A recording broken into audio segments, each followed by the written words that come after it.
ಇಂದು ಅಖಿಲ ಭಾರತ ವೀರಶೈವ ಲಿಂಗಾಯತ ಮಹಾಸಭಾದ 24ನೇ ಅಧಿವೇಶನ ಇಂದು ಆರಂಭವಾಯಿತು.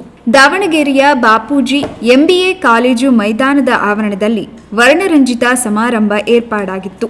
ಮಹಾ ಅಧಿವೇಶನದ ಉದ್ಘಾಟನೆಯನ್ನ ಸುತ್ತೂರು ಮಠದ ಜಗದ್ಗುರು ಶ್ರೀ ಶಿವರಾತ್ರಿ ದೇಶಿಕೇಂದ್ರ ಮಹಾಸ್ವಾಮಿಗಳು ನೆರವೇರಿಸಿದರು. ಅಧ್ಯಕ್ಷತೆಯನ್ನ ದಾವಣಗೆರೆ ಶಾಸಕ ಮತ್ತು ಅಖಿಲ ಭಾರತ ವೀರಶೈವ ಲಿಂಗಾಯತ ಮಹಾಸಭಾದ ಅಧ್ಯಕ್ಷರಾದ ಡಾಕ್ಟರ್ ಶಾಮನೂರು ಶಿವಶಂಕರಪ್ಪ ವಹಿಸಿದ್ದರು.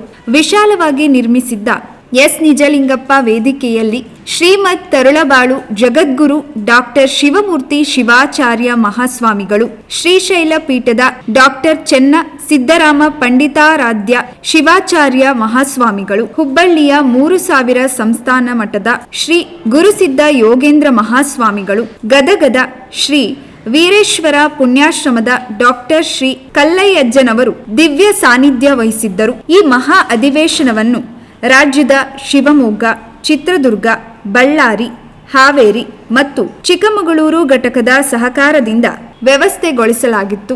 ದಾವಣಗೆರೆ ಜಿಲ್ಲಾ ಘಟಕವು ಆತಿಥ್ಯ ವಹಿಸಿಕೊಂಡಿದೆ.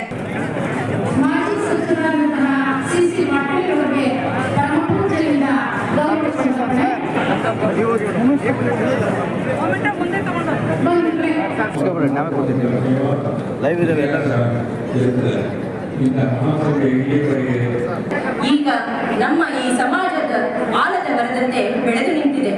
1,25,000ಕ್ಕೂ ಹೆಚ್ಚು ಸದಸ್ಯರನ್ನು ಹೊಂದಿರುವ ನಮ್ಮ ಈ ಸಮಾಜವನ್ನ ಇನ್ನೂ ಗಟ್ಟಿಗೊಳಿಸುವುದಕ್ಕೆ ನಿಮ್ಮೆಲ್ಲರ ಸಹಕಾರ, ಬೆಂಬಲ, ವಹಿವಾಟು, ಉದ್ಯೋಗವನ್ನರಿಸಿ ವಿಶ್ವದ ಮೂಲೆ ಮೂಲೆಗಳಲ್ಲೂ ಪಸರಿಸಿಕೊಂಡಿದ್ದಾರೆ. ನಮ್ಮ ಕೃಷಿ ಮತ್ತು ಕೈಗಾರಿಕಾ ಅಧಿವೇಶನದ ಕಾರ್ಯಕ್ರಮಕ್ಕೆ ಆಗಮಿಸಿರುವ ಗಣ್ಯಾತಿ ಗಣ್ಯರನ್ನ ವೇದಿಕೆಗೆ ಆಹ್ವಾನಿಸುತ್ತೇವೆ. ಸಮಾರಂಭ ಮುಂದಿನ ಯಶಸ್ವಿಯಾಗಿ ನಡೆಯಲಿ ಅಂತ ಹಾರೈಸಿ ಇದರ ಕರ್ಣದ ಹಾರತ್ವವನ್ನು ವಹಿಸಿರತಕ್ಕಂಥ ಶಿವಶಂಕರಪ್ಪನವರಿಗೆ ಆಯುರ ಆರೋಗ್ಯವನ್ನು ಸಂಪತ್ ಕರುಣಿಸಲಿ ನಾವು ಹೇಳೋದು. ಅವತ್ತೇ ಸಂಪತ್ತಿದ್ದೇ ಇದೆ, ದುಡ್ಡು ಕೊಡ್ಲಿ, ಅವರಿಗೆ ಹಣ ಸಂಪತ್ತು ಕೊಡ್ಲಿ ಅಂತ ದೇವರನ್ನ ಕೇಳೋದು.